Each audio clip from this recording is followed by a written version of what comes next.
Hello, everyone, and welcome. I'm Mark Janish. This is the From the Bench podcast. A lot has happened since I've been with you. This is the September 5th edition, Wednesday evening here on the west coast of the United States. As this is being recorded, the Seattle Mariners continue to battle the Baltimore Orioles. The Mariners, of course, have an outside shot at the wild card in the American League. But right now, the Oakland A's and the New York Yankees would play a one-game playoff if the playoffs began today. I'm going to go ahead and I'm going to give you some predictions as far as order of finish in the NFL, seeing us out tomorrow. The defending champions, Philadelphia Eagles, that aren't doing too well, by the way, because of injury and just a poor, inept offense here right now with the Philadelphia Eagles. You have several guys who are going to be coming back in the next 3 to 4 weeks. But for right now, the Philadelphia Eagles do not look like world beaters. So the defending Super Bowl champions have a lot of work to do. Tomorrow, they open the season in the NFL as far as American football with the Atlanta Falcons. So at this particular time, we're going to lead off the podcast, which can be heard on Libsyn, Stitcher, Spotify, and, of course, my own site, accessmediaglobal.com. I am host, founder, producer, all-around do-everything guy here at accessmediaglobal.com. But I want to go ahead and just we're going to go over some standings and some potential projected finishes, and I'm going to be just commenting on some things. The first thing I see is the AFC East. The Dolphins will be better. The Bills will be better with Josh Allen. And the Patriots, of course, are the class of the division. But once again, Monday night, the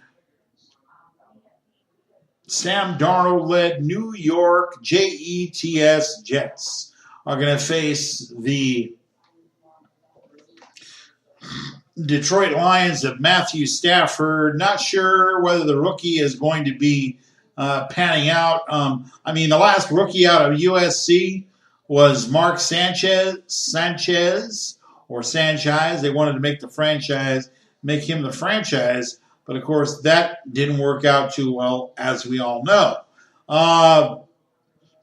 I'm seeing order of finish, the Patriots, 12-4. The Bills, 8-8. The Dolphins, 7-9. And then the Jets, under, I believe it's Todd Bowles and the Jets, they're probably going to finish 7-9.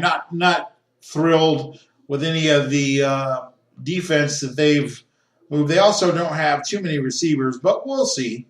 Moving on to the AFC West. The Los Angeles Chargers.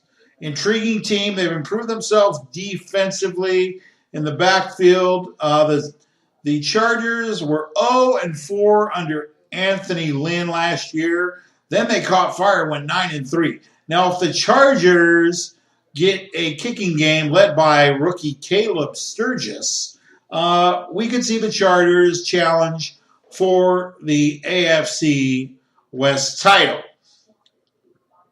Now, the enigma of John Gruden and the Raiders going to Las Vegas here in a couple of seasons. They open the season Monday night at about 7:20 Pacific Daylight Time against the Los Angeles Rams and Sean McVay. Now, we all know that Khalil Mack was released unceremoniously by the Raiders. Not sure what Reggie McKenzie, general manager, was thinking, but I definitely think that John Gruden had his hands all over this thing. They're paying him $10 million, was waiting for Khalil Mack to be moved. No offers since February, folks. It's now September. 7 months, and Khalil Mack got his money, $90 million, $141 million over 6 years. and he's going to help improve a Bears defense. The Raiders, however, they really let me down last year. I was expecting them to contend for the AFC Championship along with the New England Patriots, but it didn't happen. They finished poorly. I believe they finished 6-10 with an injured Derek Carr. So I pretty much have the Raiders probably at 7-9. The Chargers, I think, can qualify for the playoffs based on their defensive prowess, 10-6. And of course, Phillip Rivers, the franchise, has to stay healthy. It's interesting that on draft day in 2004, Eli Manning, who is borderline Hall of Famer in New York, was traded from the Chargers to the New York Jets. And, of course, Phillip Rivers came the Los Angeles Chargers' way. So it's going to be interesting at StubHub Center. They're going to be opening up the season Sunday afternoon at 1:25 Pacific time in the non-friendly confines of Arrowhead Stadium in Kansas City, Missouri. I would expect the Chargers to win 10 games, go 10-6. So I have the Raiders at 6-10, the Chargers at 10-6. The Chiefs under Andy Reid, they're a little bit of an enigma.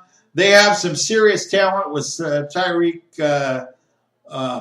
Hill and Travis Kelce and folks of that ilk.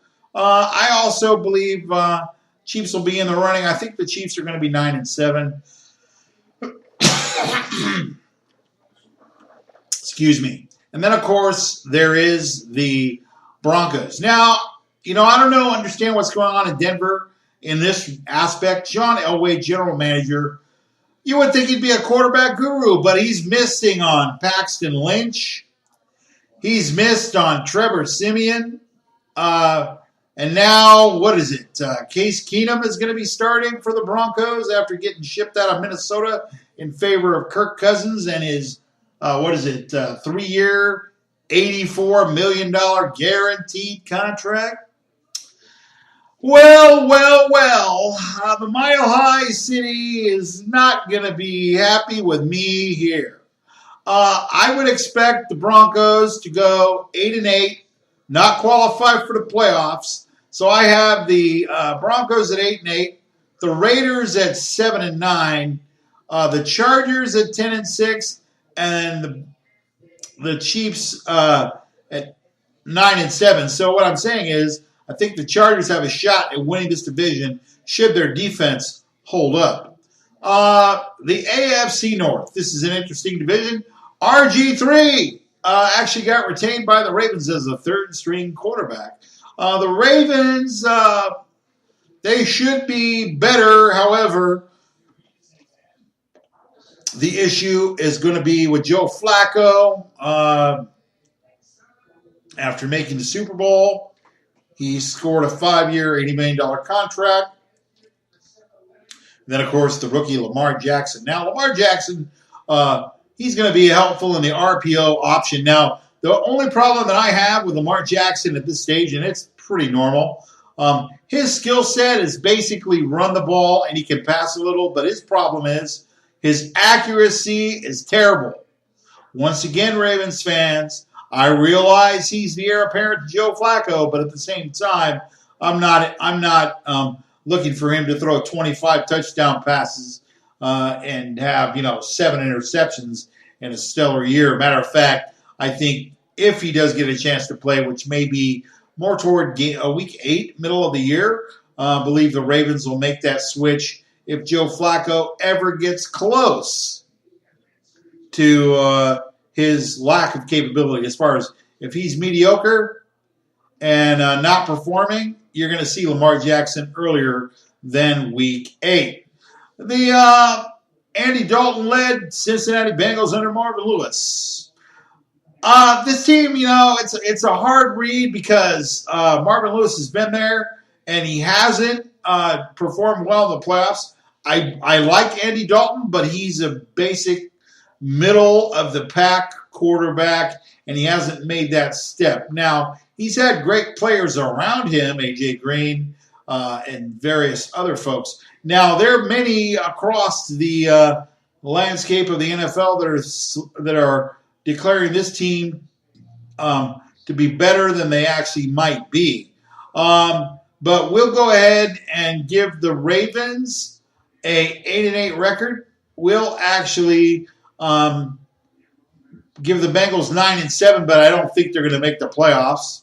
9-7 for the Ravens, 8-8 for the Bengals. The Browns under Tyrod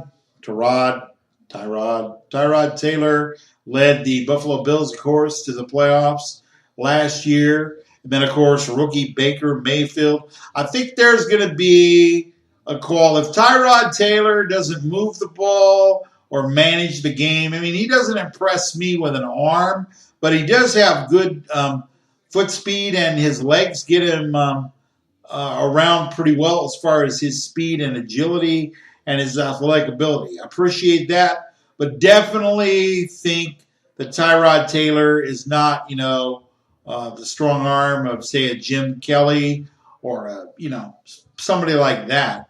So I think we're going to see Baker Mayfield sooner or later. He's going to start carrying a clipboard as a second-string player. Hugh Jackson, I love Hugh Jackson. Didn't see the Hard Knocks episodes, but definitely heard a few of them. I like Hugh. I think Hugh got railroaded when he was in Oakland. That's another story for another day. I really want Hugh Jackson to succeed. I do believe the squad will be better. I mean, Deshaun Kaiser, who's now backing up Aaron Rodgers in Green Bay, 0-15. This team will be better.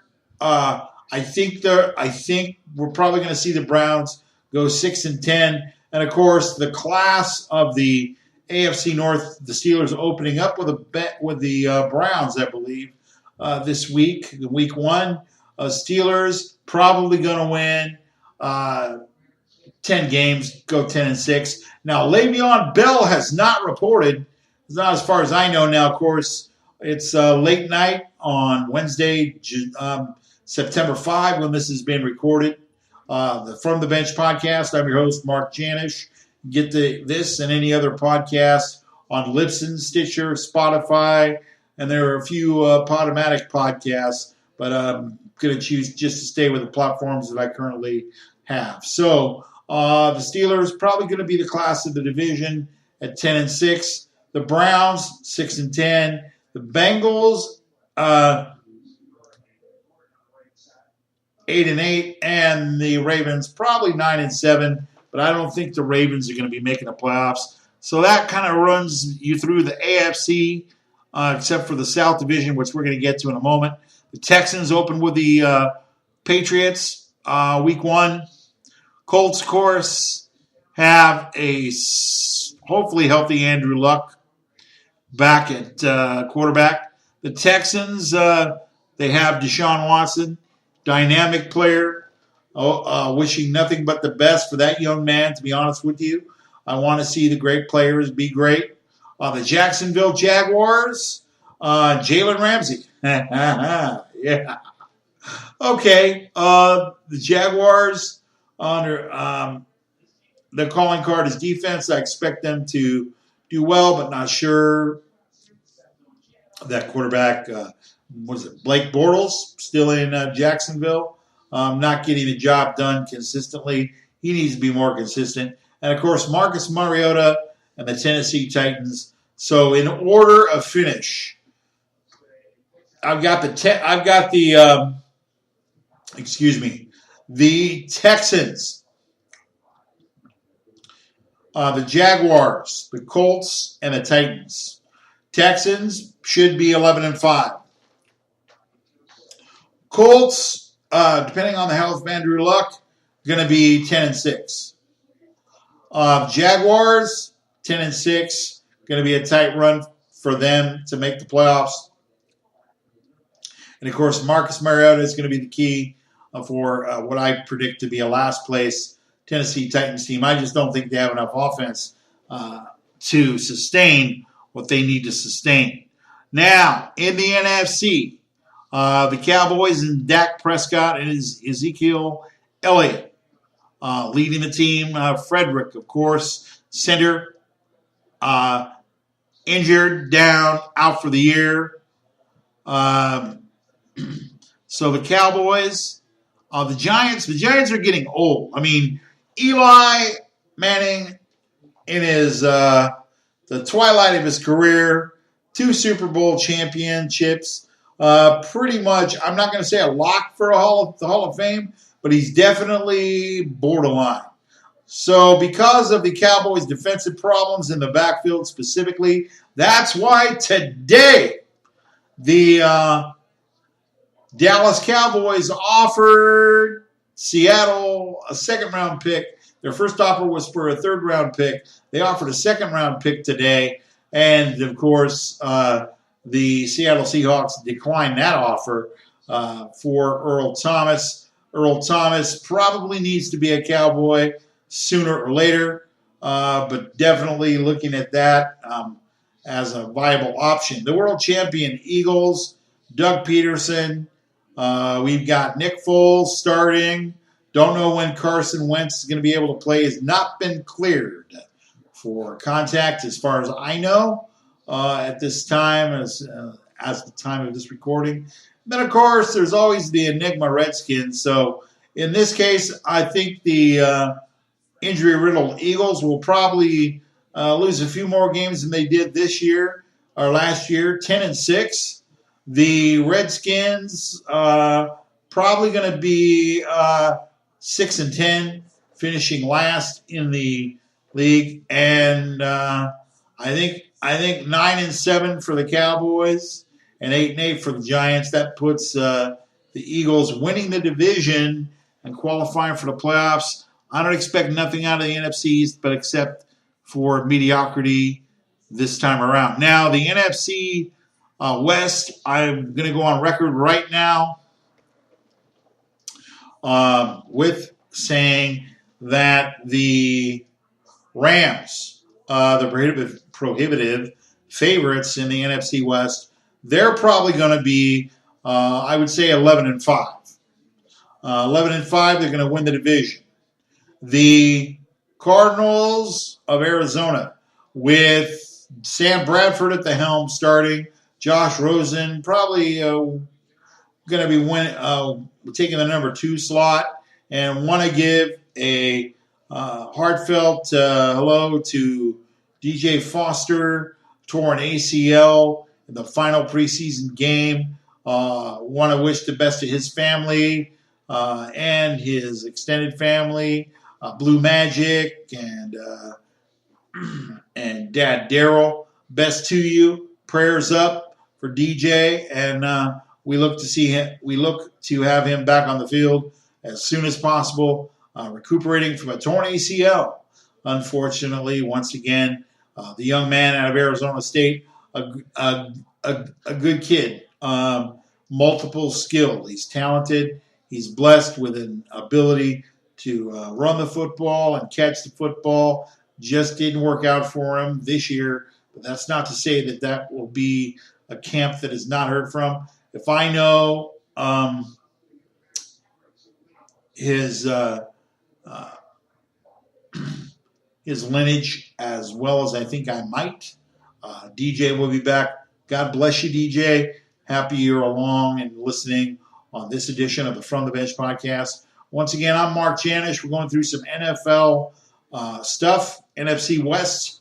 I think the Cardinals will finish 6-10. They got to get the quarterback situations squared away. The Rams, 11-5.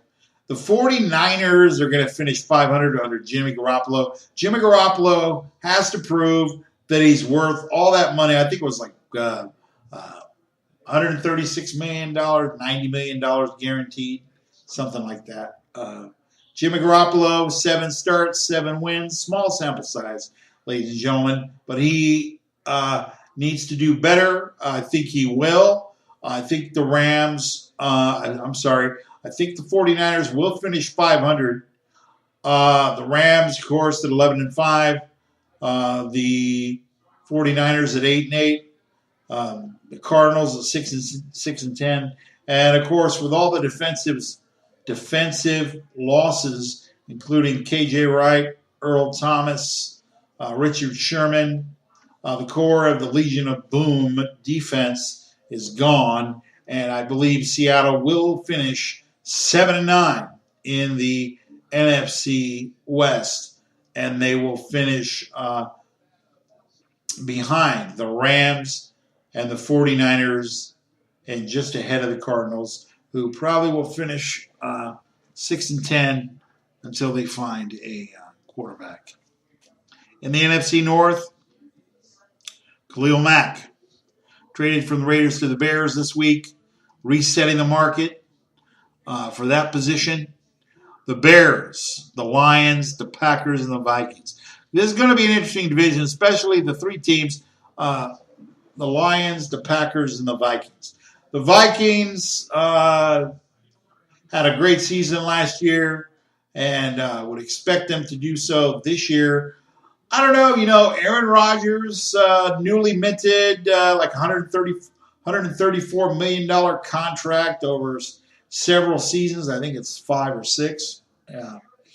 It looks like, the folks in Green Bay always put their eternal hope in Aaron Rodgers, but Aaron Rodgers was injured for several games last year, but he is the franchise. So we'll see if getting rid of Jordy Nelson and bringing in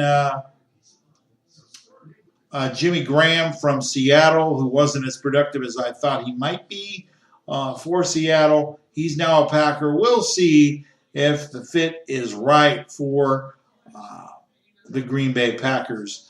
I think we're going to see, in order of finish, we're going to see a battle for this division. I believe the Packers will be 11-5. They're going to finish first. I believe that the Vikings will be 10-6. And I do believe Matthew Stafford and the Lions will be 9-7. And then the Bears will bring up the rear, probably with about a 6-10 record. So that takes care of the NFC North. As I move on to the NFC South, the final division, we're going to cover for today as far as predictions go. The Falcons, the Panthers, the Saints. Now, we know about Jameis Winston and his problems representing the Buccaneers. I'm not okay with much that the Buccaneers have done. They're really a non-factor in this division, although there are rivalries in this division that are key to who's going to win it. Falcons, of course, led by Dan Quinn, coach, and quarterback Matt Ryan. Matt Ryan is an enigma. He's a guy who, how do I say this? He has, all world talent. All world talent. But he doesn't have the cachet. I mean, he blew a 25-point lead in the Super Bowl to Tom Brady. Lost in overtime. All he had to do was kick a field goal. But we remember all that. Falcons be opening the season tomorrow night against Philly. I think this is going to be a tight fit. 10-6 for the Falcons. Panthers, it's all going to depend on how Cam Newton does or does not throw the ball. If he throws poorly, it's over. Even though the Panthers' defense is going to be great again, and they always generally are under Ron Rivera. Okay, now the Falcons 10-6, the Panthers 9-7, and I think this is a dark horse in relation to coming out of the NFC. If Drew Brees can squeeze another 2 years out of that arm, he signed a 2-year extension worth $50 million. I believe. I think that's the last time I checked. The New Orleans Saints. The New Orleans Saints do definitely pose a threat in the NFC. So I'm going to give this division to the Saints, followed closely by Atlanta and the Carolina Panthers, and then bringing up the rear, the Buccaneers of Tampa Bay. So those are my picks for the NFL. Wanted to also go ahead and get into the Colin Kaepernick controversy. Say that 3 times fast as a tongue twister, and let's see how we do. Anyway, Colin Kaepernick is the new face of Nike's 30-year renewal, if you will, or redo of the slogan, "Just Do It." Now, I just saw the ad posted on Twitter by Nike, and someone posted it to my feed in Facebook. Now, I want to just bring a little bit of a different take. That's what Access Media Global is for. Now, Phil Knight, a major benefactor and a major supporter financially and otherwise of the Oregon Ducks in Eugene, Oregon. Okay, Nike is headquartered in Portland, Oregon. Now, if you are familiar with the Pacific Northwest and the folks in Oregon and Washington, very, very progressively liberal, you might say democratic socialists. I mean, if you're hardcore about it. And the fact of the matter is, if we look at it, Nike was quiet regarding Colin Kaepernick when they signed him in 2011. Did not use him for 2 years. Then, of course, we have Mr. Kaepernick alienating some folks in Miami wearing a Castro t-shirt and instigating protests regarding police brutality and the treatment of African-American men in prisons and being victims of violence in a disproportionate manner than Caucasian or white folks, okay? That's just the bottom line of it. Now, we understand that 2 years later, 7 years later now, Colin Kaepernick is now in a position to get paid by Nike to do all the tours and the swoosh and the whole promoting of the swoosh and promoting of Phil Knight's agenda. Now, Oregon is a liberal spot. Now, we have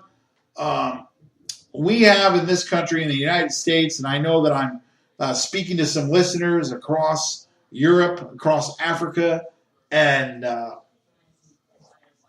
other continents, Australia, Africa, Asia.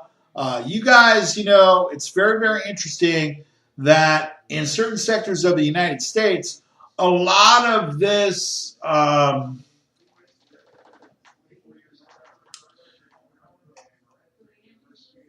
struggle that we have, one, being civil to one another, two, not trying to be so angry with one another, and number three, just trying to give people the benefit of the doubt. Now, the problem that I have more problems with the NFL than what Nike did. Nike took a calculated risk after kind of staying on the sidelines regarding the Kaepernick situation and not using him in any bats. Now, having seen the ad and the issues of making sacrifices and so forth, I think that I probably would have capitalized on some other face of some other franchise. But I get why they did it. They wanted to, number one, they took a calculated risk figuring that all the hubbub regarding the national anthem was over. And it probably should be, but the NFL continues to stoke the fires by being ambiguous regarding what they're going to do. They actually put out a statement, and Ian Rappaport had that on his Twitter feed if you want to go ahead and do that. He's an NFL insider. I respect him a lot. He's usually more right than wrong about 90% of the time. And I will defer to him. I want you to go to his site. But talked about social justice, unity, all these good themes. But the fact of the matter is, the calculated risk that Phil Knight and Nike took is that all this is going to blow over. So whatever they lose, and as of yesterday, $3.75 billion in capital, market capital, $3.75 billion. What that means is their market share, I believe. America is the land of second chances, and the interesting thing is Colin Kaepernick has a collusion case going on against the NFL. He's suing the NFL, figuring that he was shut out of the job, which I do believe he did get railroaded to a degree. But when you have 99% white owners and you have a union that is 80+% African American, black, okay, or some other nationality that is there. I mean, as far as the black community goes, 85% of the union is black. Okay, 99% of the owners are white. So I can understand that culture of protest, and I don't really have a problem. Marshawn Lynch hasn't stood for the national anthem for several years, but that's just Marshawn being Marshawn. Okay, now we have ESPN and CBS not willing to broadcast the anthem. The NFL is being disingenuous, number one, by saying there's an anthem policy and not upholding it. Number two, they need to let us know what a real legal hit is. Because right now, the helmet rule needs to be taken care of. We need to communicate to the referees and the players what a legal hit is. Instead of worrying about, your anthem policy. I kind of think the NFL screwed up in a way by coming out with this policy. Now everybody's confused, so we'll see what happens Sunday afternoon as the season opens. Just a couple more thoughts on Phil Knight. Now, Phil Knight is an avid University of Oregon supporter.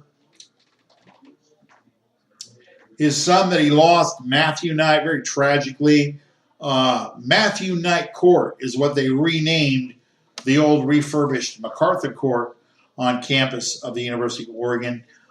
I would expect that, a kind of rebellious, kind of, we're going to take a shot with Colin Kaepernick, figuring that all this hubbub regarding him being out of the league for a couple of years now, not able to get a job. That's why he's suing the league, suing the NFL for potential collusion.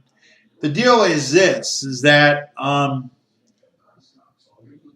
being a left-wing progressive, some would say democratic socialist state, all right, I would expect that.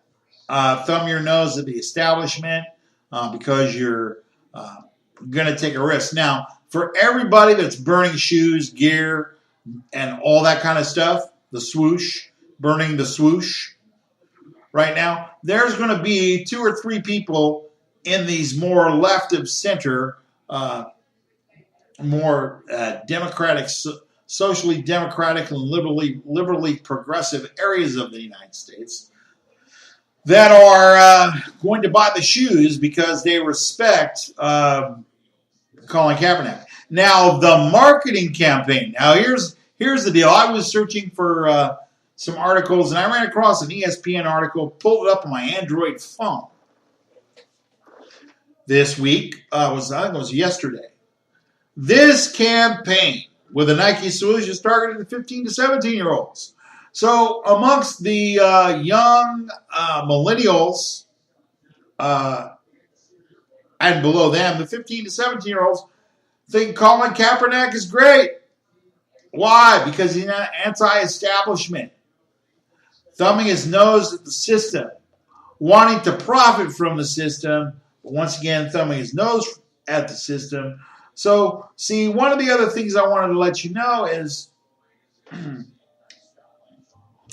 when the Charles Barkley ads came out saying, "I'm not a role model," I think that was 1990. I want to say 1997. Before that, it was "Be Like Mike" and the Bo Knows campaign with former Raider and former Kansas City Royal Bo Jackson. Okay, out of Auburn, by the way. One of the preeminent athletes of the 1980s, could do a lot of things, and a great athlete. He was featured in the Nike campaign, "Just Do It." All right, and that's totally fine. So it's not unheard of for Nike to move in this direction with a Charles Barkley or the Bo Knows campaign. We'll never forget that.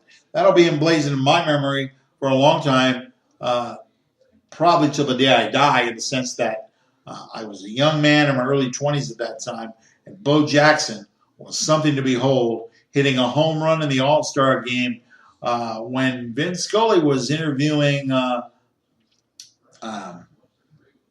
then President Ronald Reagan, former broadcaster and President of the United States, Ronald Reagan.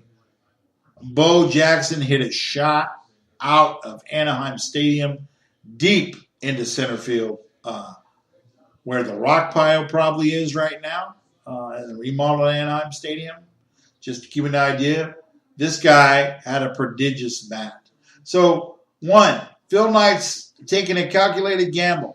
He thinks that all this stuff has blown over, and for everybody that's burning swooshes and jerseys and shoes and apparel, there's going to be two people that are going to buy. Now, how they market him is going to be the key. Would I have used him? Probably not, because he's not in the spotlight. He probably should be starting for some team in one sense. You know, a lot of these teams, probably about 20 of the 30-some teams that are in the NFL, they need a backup quarterback. And, of course, if Colin Kaepernick wanted it, he would be serviceable. But as of now, he's in a collusion case, and apparently he's turned down some offers. So Phil Knight's doing what he's done in the past regarding controversial athletes. He's banking that there will be a certain percentage of folks who are just going to say, "I don't care. I'm going to buy the shoes," et cetera, et cetera. Now, there will be that element and that remnant of people who always will think it's a disrespectful circumstance and situation. All I'm looking for from the NFL is clarity. Now, the NFL must be really, really ticked at Nike for doing this, because they're trying to raise more revenue and increase the television ratings, which were in a decline at this point. So, smart move by Nike, not so smart a move by the NFL to not clarify what the national anthem policy is. And we need to hear from Roger Goodell, but unfortunately, as I've said many, many times on the From the Bench podcast here, the NFL is interested in protecting themselves and not advancing causes. So when they come out with this social justice statement, I believe they're being they're lying. They're being disingenuous. They're not telling you the truth. What they need is your revenue, regardless of political affiliations, leanings. They need your revenue, and right now we have some owners taking it on the chin. That's why you see the vociferous Jerry Jones oil man mentality. He thinks that if people are not buying Dallas Cowboy jerseys, memorabilia, and buying tickets and paying exorbitant fees to park at AT&T Stadium in Arlington, come on, people. He's in the business of making money, and the only reason he kneeled last year, and the only reason he advocated a anthem policy when he arrived at training camp 30 miles away from me in Oxnard, California at River Ridge is because he wants the attention. He's like a circus ringmaster. He's a good salesman. But the fact of the matter is that Jerry Jones just wants your money. He wants to save the brand. And, when you hurt Jerry Jones' bottom line, what can I say? It's not a good thing. So that's it on the Colin Kaepernick situation as far as for right now. We'll see that whatever pushback Nike gets and that loss of $3.75 billion in capital market share, they'll get it back. And it's not like Oregon, Washington, and my home state of California is, highly conservative.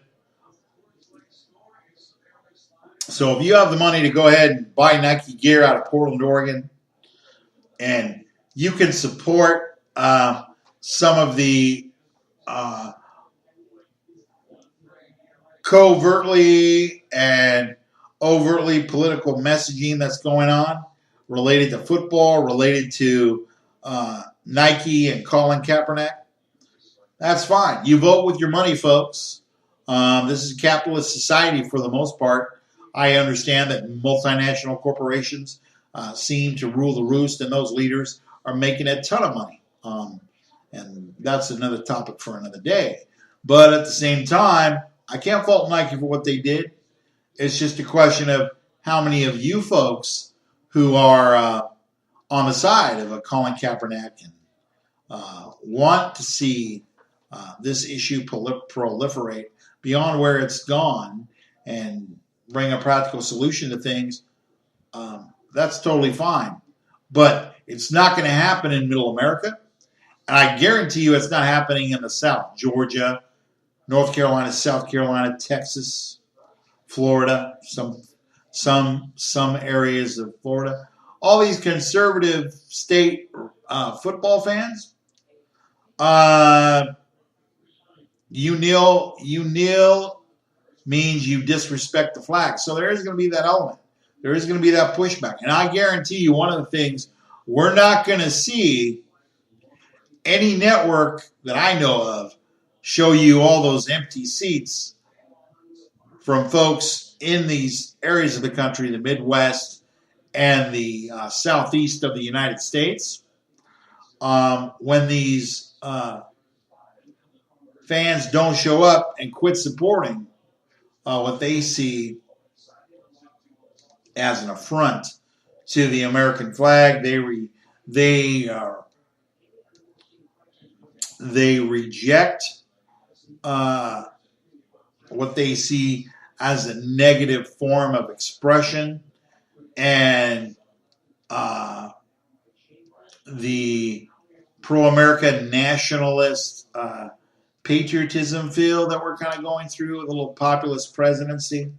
There's going to be those that are sworn off football, won't be buying tickets, won't be buying apparel, but they're counting on you. Nike is counting on the 15 to 17-year-olds to respond to the Colin Kaepernick ads and continue to buy sneakers. So we'll see. I'll be keeping an eye on that for you. Wanted to just also let you know we're going to continue with the Richard Deutsch Player FM podcast, the SI MediaCon podcast with Jimmy Trena.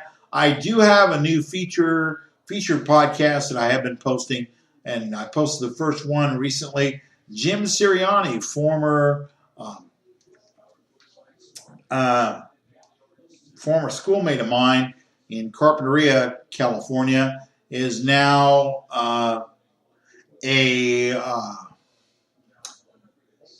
I believe he is the general manager of or program director of 97.9 KTMS FM and 990 on the AM side. He does the morning news updates for KTMS and KTMS, just for you football fans, 97.9 and AM 990 is the local home for the Santa Barbara area locally of the Los Angeles Rams. So we're looking forward to the Rams and the Raiders on Monday night. I'm looking forward to covering the Rams, the Raiders, the Seahawks, and the Chargers. This season, you'll see some game highlights, game video, press conferences, and the like. And if you need to go to accessmediaglobal.com, if you've missed anything, you can always go to the search bar and put in NFL, MLB, some soccer, with a Total Soccer Show podcast. I'm looking forward to continuing the Access Media Global website for the foreseeable future. I will note, and I want to thank every person that's come by and visited from the United Kingdom to Africa to Europe,